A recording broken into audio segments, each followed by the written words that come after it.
오늘은 5월 가정의 달 첫 주입니다. 공교롭게 날짜가 5월 5일이 돼서 어린이날과도 겹쳤습니다. 그리고 보통 교회에서 가정의 달 첫 주를 어린이 주일로 지키는데 오늘이 바로 그런 날이 되었습니다. 그래서 오늘은 지난 4월 첫 주부터 계속하고 있는 ABC 기독교라는 주제의 설교를 좀 잠시 중단하고 가정에 관한 설교, 또 오늘 자녀 교육에 관한 설교를 좀 하려고 합니다. 특별히 오늘은 본문을 통해서 제사장 엘리의 가정이 몰락한 이유를 좀 살펴보면서 자녀에 대한 신앙 교육의 중요성이 얼마나 큰지에 대해서 함께 말씀을 나누려 합니다. 오늘 우리가 함께 읽은 이 본문 사무엘상 2장 12절부터 21절은 내용상 두 단락으로 나뉩니다. 이미 본문을 보면 앞에 동그라미 표시가 있어서 단락이 바뀐다는 사실을 우리에게 가르쳐 줍니다. 12절부터 17절 그리고 18절부터 21절 이렇게 두 단락으로 나뉘는데요. 앞단락 12절부터 17절을 맨 처음 시작하는 첫 구절이 어구가 엘리의 아들들은 이라고 시작하고 있고요.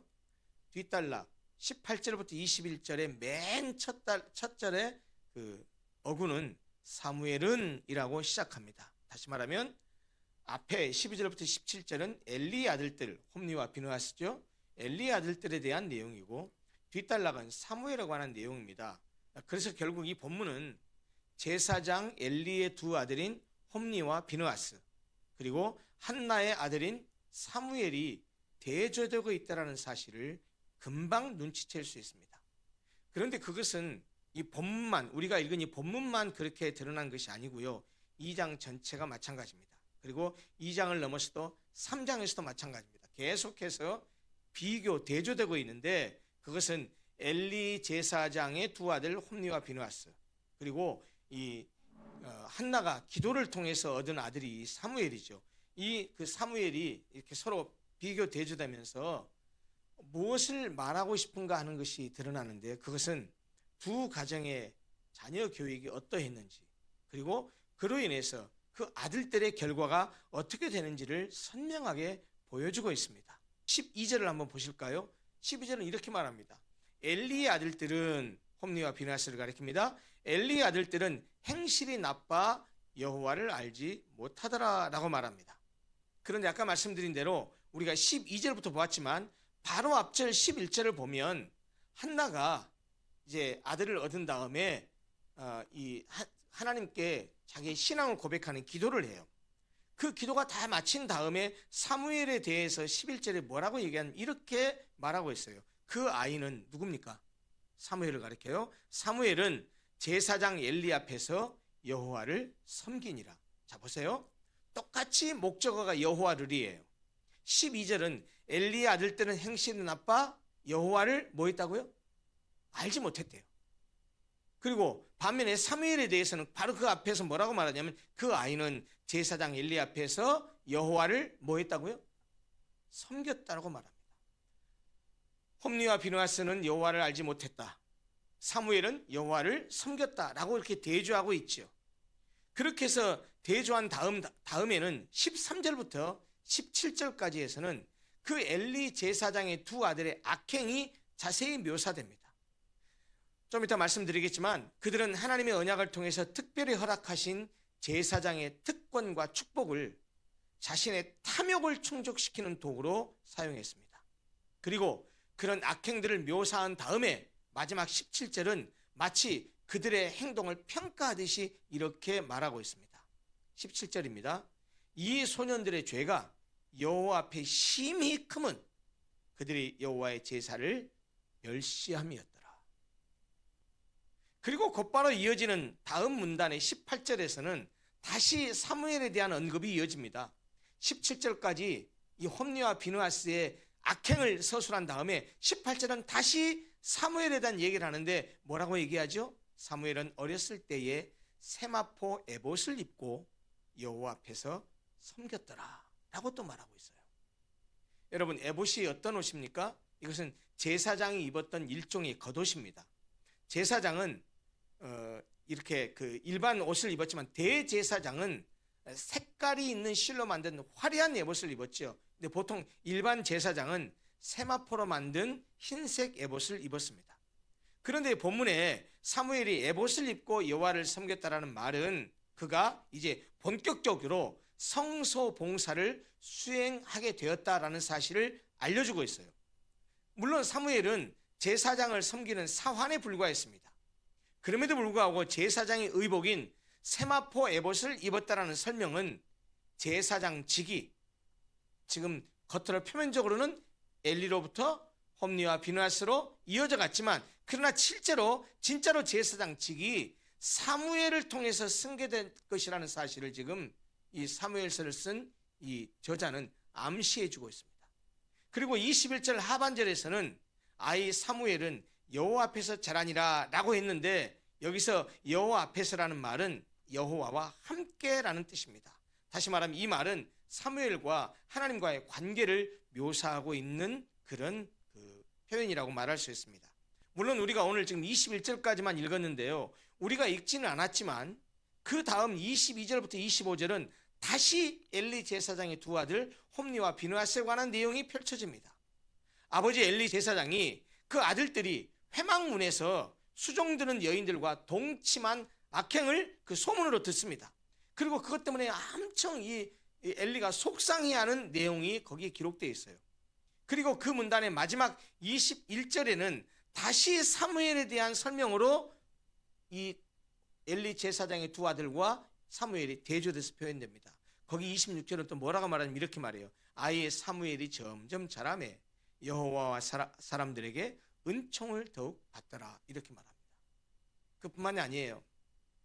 마침내 이 사무엘상 2장 마지막 부분 27절부터 36절까지를 보면 이제 엘리 가문에 대한 저주와 심판이 선고됩니다. 그리고 3장으로 넘어가면 여호와께서 사무엘을 부르시는 내용이 이어집니다.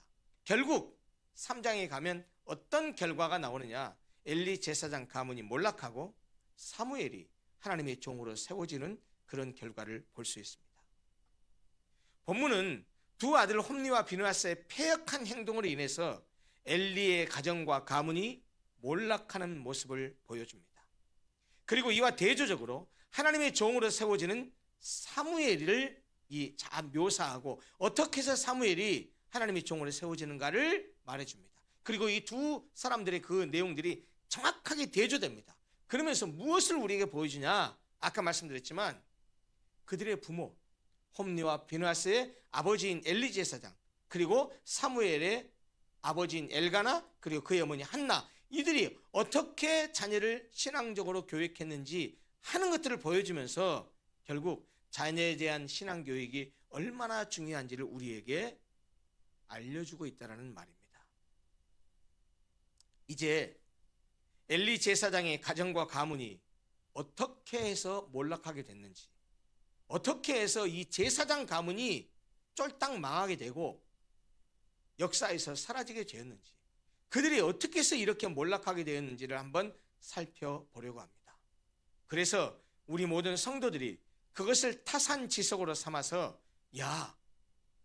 자녀에 대한 신앙교육이 이렇게 엉망이 되면 가문이, 가정이 망할 수 있구나 라는 경각심을 갖고 그것을 타산지석으로 삼아서 자녀에 대해 올바른 신앙교육을 함으로써 우리 모든 성도들의 가정이 엘리의 가정처럼 몰락하는 가정이 아니라 우리 모든 성도들의 가정은 신앙의 명문 가문을 이루는 그런 가정들이 되기를 간절히 소원합니다. 구체적으로 이제 한번 살펴보죠.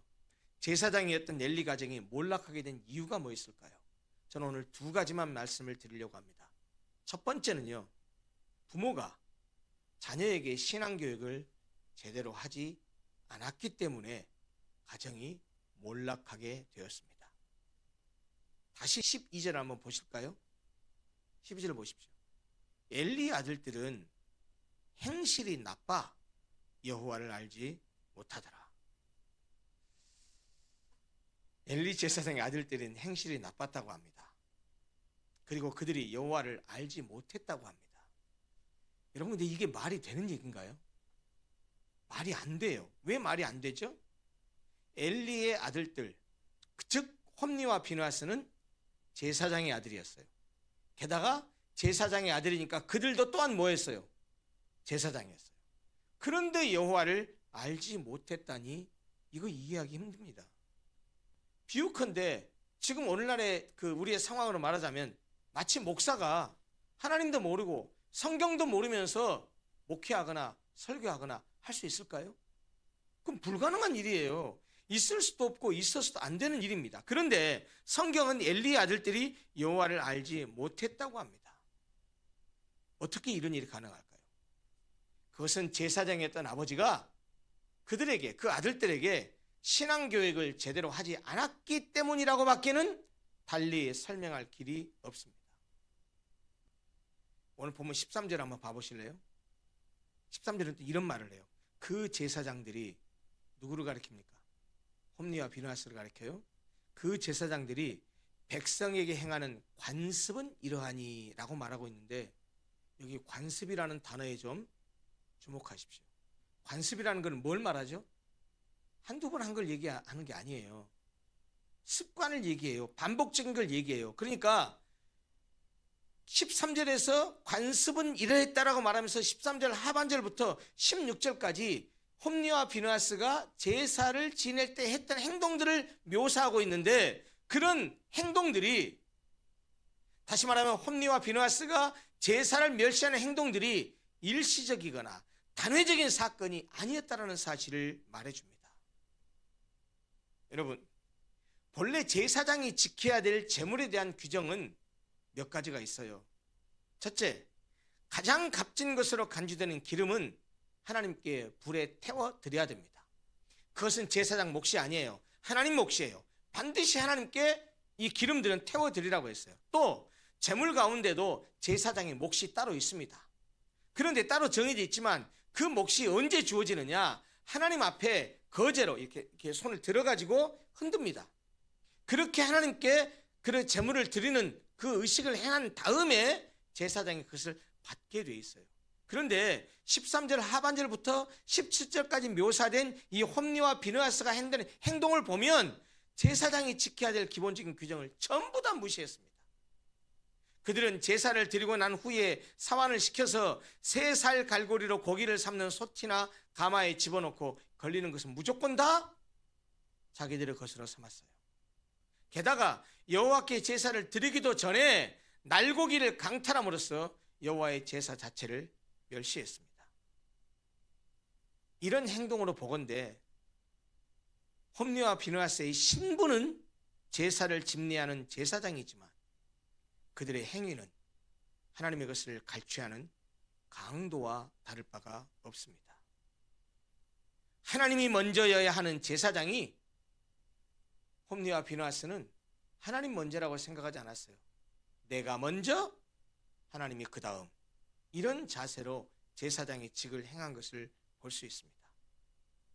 제사를 드릴 때 제사장이 행해야 될 마땅한 자세와 태도를 저버리고 자신의 탐욕을 채우기 위해서 악행을 저지른 이 엘리의 두 아들의 관습은 아버지 엘리가 제사장직을 물려받은 아들들에게 제사장직과 관련된 신앙교육을 제대로 하지 않았기 때문입니다. 그래서 그들은 여호와 하나님을 알지 못했고, 여호와 하나님을 알지 못하니 그들이 제사를 우습게 여기고 멸시했던 것이지요. 여러분, 우리도 마찬가지입니다. 우리가 알고, 우리가 믿고, 우리가 고백하는 신앙을 자녀들에게 잘 교육하지 않으면 우리 자녀들도 하나님을 알지 못할 수 있습니다. 자녀들에게 신앙 교육을 제대로 하지 않으면 우리의 자녀들이 하나님을 알지 못하고 그 결과 예배를 우습게 여기고 예배를 드리는 자세와 태도도 엉망이 되며 하나님 중심의 삶을 살 수가 없다는 말입니다. 따라서 우리의 자녀들이 행실이 나쁜 신앙적인 불량자가 되지 않게 하려면 철저한 신앙 교육을 통해서 하나님을 알게 해야 됩니다. 그러기 위해서는 자녀들에게 제대로 된 신앙 교육을 하기 위해서는 말로만 해서는 안 됩니다. 부모된 우리가 자녀들에게 신앙적인 모범을 보여줘야 합니다. 부모인 우리가 하나님 중심의 삶을 사는 모습을, 부모인 우리가 예배를 소중히 여기는 모습을, 부모된 우리가 늘 말씀을 가까이 하고 기도하는 모습을, 부모된 우리가 무엇을 하든지 늘 하나님의 뜻을 따르려는 모습을, 부모된 우리가 우리의 삶의 최우선순위가 바로 하나님께 있다는 사실을 우리 자녀들에게 삶으로, 행동으로 보여주어야 한다는 말입니다. 제가 거듭 여러 번 강조해서 반복하지만 교육은 말로 하는 것이 아닙니다. 교육은 행동으로 보여주는 것이기 때문입니다. 두 번째입니다. 제사장이었던 엘리의 가정이 몰락하게 된 두 번째 이유, 그것은 자녀가 잘못했을 때 따끔하게 훈계해서 바로잡지 않았기 때문입니다. 본문 뒤에 사무엘상 2장 27절 이하는 하나님의 사람이 엘리에게 와서 그의 집에 이제 저주를 선포하는 내용이에요. 그런데 그렇게 하나님의 사람이 저주를 선포하는 가운데 29절을 저 뒤쪽에 가면 하나님의 사람이 엘리에게 이렇게 질문하듯이 책망하듯이 말합니다. 29절 보실래요? 너희는 어찌하여 내가 내 처소에서 명령한 내 제물과 예물을 밟으며 내 아들들을 나보다 더 중히 여겨 내 백성 이스라엘이 드리는 가장 좋은 것으로 너희들을 살지게 하느냐. 여기서 핵심적인 구절은요, 지금 하나님의 사람이 엘리 제사장에게 책망하듯이 묻는 듯이 이렇게 말해요. 어떻게 너는 엘리 제사장, 너는 하나님보다 네 아들들을 더 중히 여겼냐라고 말합니다. 이 말은 무슨 말입니까? 엘리에게 이 두 아들들이 우상이 되었다는 말이에요. 우상이 무엇입니까? 하나님보다 더 귀중하게 여기고 하나님보다 더 사랑하는 것이 바로 우상입니다. 그것이 무엇이건, 그것이 돈이 될 수도 있고 명예가 될 수도 있고 권력이 될 수도 있고 자존심이 될 수도 있고 취미가 될 수도 있는데, 그렇게 하나님보다 더 귀중하게 생각하고 사랑하는 것이 있다고 한다면 그것이 우상인데요, 그런 것들도 돈도 명예도 권력도 자존심도 취미도 우리의 우상이 돼서는 안 되겠지만 부모에게는 우리의 자녀도 우상이 되어서는 안 됩니다. 홈리와 비느하스는 여호와께 드리는 제물을 갈취하는 악행에서 멈추지 않았습니다. 자신들의 성적 욕구를 충족시키기 위해서 이성 없는 짐승들과 같은 모습을 드러냅니다. 회막문에서 수종드는 여인들과 동침하는 죄까지 저지릅니다. 그리고 그 악행은 모든 백성에게 알려지게 돼요. 그리고 마침내 엘리 제사장, 아버지 엘리 제사장도 아들들의 악행에 대한 소리를 듣게 됩니다. 그런데 보세요. 2장 23절을 보면요, 2장 23절 하반절을 보면 이렇게 말하고 있어요. 엘리가 하는 말이에요. 아버지가 하는 말. 내가 너희의 악행을 이 모든 백성에게서 듣노라 라고 말했는데요, 우리나라 성경에는 제대로 잘 표시가 안 되지만 이 듣노라 라고 번역된 그 말을 히브리어 원어 본문은요, 계속을 의미하는 분사형을 사용하고 있어요. 그러니까 무슨 말입니까? 내가 너희들의 악행을 계속해서 듣고 있다, 이런 말이거든요. 한두 번이 아니란 말이에요. 지속적으로 듣고 있음을 가르쳐주고 있어요. 그럼에도 불구하고 엘리는 어떤 조치도 취하지 않았다라는 말이에요. 자녀들이 불신앙적 행위를 하면 따끔하게 질책하고 훈계해서 바로 잡아야 하는데, 아니 회초리를 들어서라도 바로 잡아야 할 터인데 엘리 제사장은 그렇게 하지 않았습니다. 자녀에 대한 잘못된 사랑으로 따끔한 훈계도 하지 않고 채찍을 가하지 않음으로써 자녀들의 그 악행을 막지 못했고 그들의 악행이 점점 더 심해져 갔다는 얘기예요. 자녀에 대한 훈계에 대해서 우리가 잘 알고 있는 잠언의 말씀이 있죠. 잠언 23장 13절 14절은 이렇게 말씀합니다. 들어보세요. 아이를 훈계하지 아니하려고 하지 말라. 채찍으로 그를 때릴지라도 그가 죽지 아니하리라. 내가 그를 채찍으로 때리면 그의 영혼을 서월에서 구원하리라. 여러분, 이 말이 무슨 말입니까? 자녀들을 채찍으로 때리면서 폭력을 행사하고 자녀들을 학대하라는 말입니까? 그런 말 아니잖아요. 자녀를 애지중지함으로써 자녀가 저지르는 잘못을 보고도 훈계하지 않으면 안 된다는 말이에요. 자녀를 훈계하기 위해서 채찍까지도 아끼지 말라는 얘기예요. 필요하면 매를 들어서라도 자녀를 훈계하고 가르쳐야 한다는 얘기입니다. 사실 이 사무엘상 3장으로 넘어가면 우리 읽지 않았어요. 거기 가면 하나님께서 이제 사무엘을 부르시는 장면이 나와요. 하나님께서 사무엘상 3장 12절 13절을 보면 사무엘에게 말씀하실 때 이런 말씀을 하셔요. 내가 엘리의 집에 대하여 말한 것을 처음부터 끝까지 그날에 그에게 다 이루리라. 내가 그의 집을 영원토록 심판하겠다고 그에게 말한 것은 그가 아는 죄악 때문이니 이는 그가 자기의 아들들이 저주를 자청하되 금하지 아니하였음이니라. 이렇게 말해요.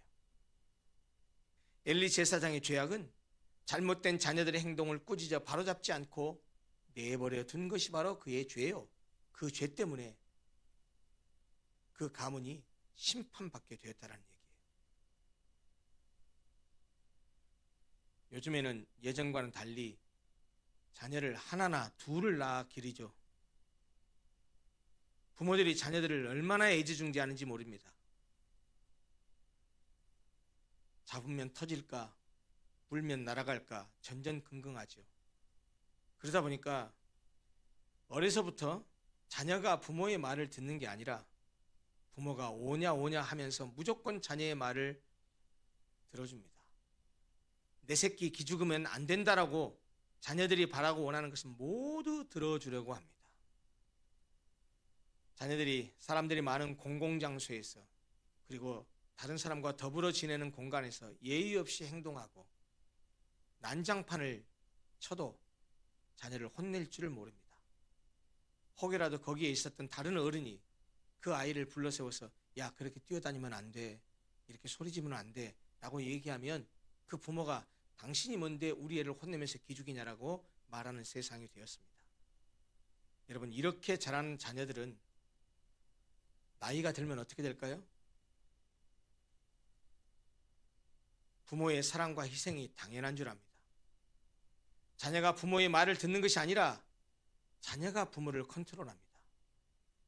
심지어 자신의 요구가 관철되지 않으면, 자신이 바라는 대로 부모가 해주지 않으면 짜증을 내고 신경질을 부리며 부모를 욕하고 원망하기도 합니다. 부모가 아니라 종이 되어버리고 부모가 자녀들에게 꽉 잡혀 살다 보니까 자녀들이 잘못된 말을 하고 잘못된 행동을 해도 자녀들을 혼내거나 훈계할 수가 없는 거예요. 해도 듣지 않거든요. 그러니까 그냥 내버려 두죠. 악순환이 계속돼요. 여러분, 근데 그것이 바로 자녀를 망하게 하는 것이고요, 자녀를 방치하는 것이 큰 죄가 된다는 사실을 잊어서는 안 됩니다. 여러분, 부모라면 누구든지 자기 자녀들이 잘 살기를 바라고 훌륭한 사람이 되기를 바라고 장차 자라서 행복한 삶을 살기를 바랍니다. 우리 그리스도인 부모들도 마찬가지죠. 우리 자녀들이 하나님께 복받고 사는 자녀들이 되기를 바라죠. 아니, 그런데 그렇게 바라고 원하기만 하면 자동적으로 내 자녀들이 그렇게 됩니까? 아니에요. 우리 자녀들이 하나님께 복받고 살기를 바란다면 우리들 부모가 자녀들을 신앙으로 잘 가르쳐야 됩니다. 그리고 아까 말씀드렸다시피 삶으로, 행동으로 먼저 본을 보여야 합니다. 자녀들이 공부를 잘하고 좋은 대학을 가고 좋은 직장을 얻고 좋은 조건의 배우자를 만나 결혼을 하고 좋은 차를 사고 좋은 아파트에 살고 가게가 잘 되고 사업이 잘 돼서 돈을 많이 버는 것으로 기뻐하기보다는 교회만 왔다 갔다 하던 자녀가 말씀을 깨달아 회개하고 주님의 사랑을 깨달아 감격하고 주님이 주신 은혜에 눈물을 흘리며 주님 말씀대로 살겠다고 다짐하는 것으로 기뻐하는 그런 부모들이 되어야 하지 않겠습니까? 또 우리의 자녀들이 그런 자녀들이 되게 해달라고 간절히 기도하는 우리 부모가 되어야 되지 않겠습니까? 여러분, 제사장이었던 엘리의 가정과 가문이 몰락한 이유가 무엇입니까? 무엇보다 제사장이었던 그가 자녀들에게 올바른 신앙 교육을 하지 않았기 때문입니다. 그리고 자녀에 대한 잘못된 사랑으로 인해서 자녀의 잘못을 보고도 훈계하지도 바로잡지도 않았기 때문입니다. 성경은 자녀들에 대한 신앙교육을 매우 강조합니다. 여러분, 우리가 너무나 잘 아는 신명기 6장 3절부터 9절 말씀, 소위 쉐마라고 알려져 있죠. 쉐마라는 말은 히브리어 단어로 들으라라는 명령 형태입니다. 우리나라 성경에는 들으라라는 말이 뒤에 있지만 히브리어 원어 성경은 쉐마 이스라엘 이렇게 나와요. 우리나라 성경은 이스라엘아 들으라 이렇게 되어 있지만 거기는 쉐마가 나와서 통상적으로 이 구절을 쉐마 구절이라고 말하지요. 읽어드릴게요. 이스라엘아 들으라. 우리 하나님 여호와는 오직 유일한 여호와이시니 너는 마음을 다하고 뜻을 다하고 힘을 다하여 내 하나님 여호와를 사랑하라.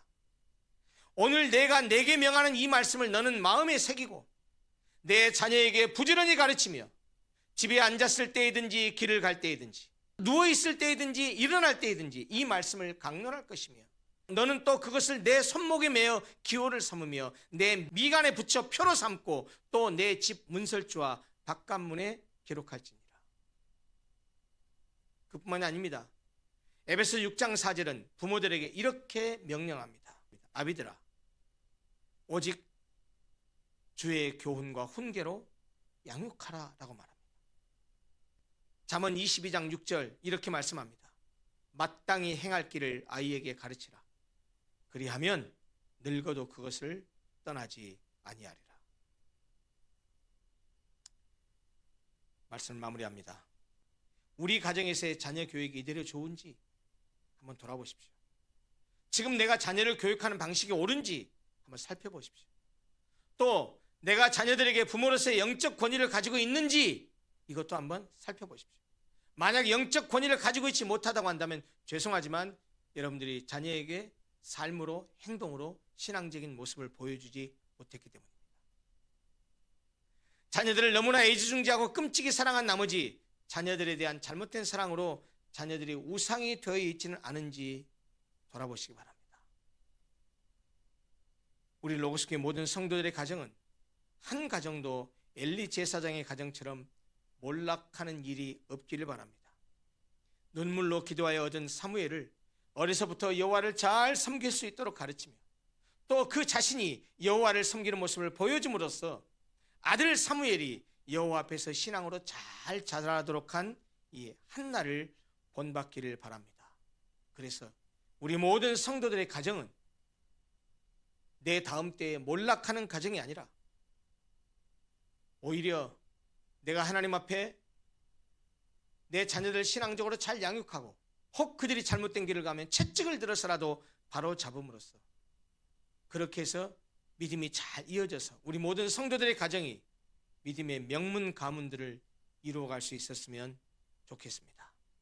엘리 제사장의 가정과 가문이 몰락해가는 과정, 반대로 사무엘이 하나님의 그 종으로서 우뚝 세워져가는 모습을 잘 보면서 우리 가정도 엘리 가정이 아니고 사무엘 가정처럼 이 한나의 가정처럼 그렇게 하나님 앞에 우뚝 서고 쓰임받는 복된 가정들이 다 되시기를 간절히 소원합니다. 기도하겠습니다.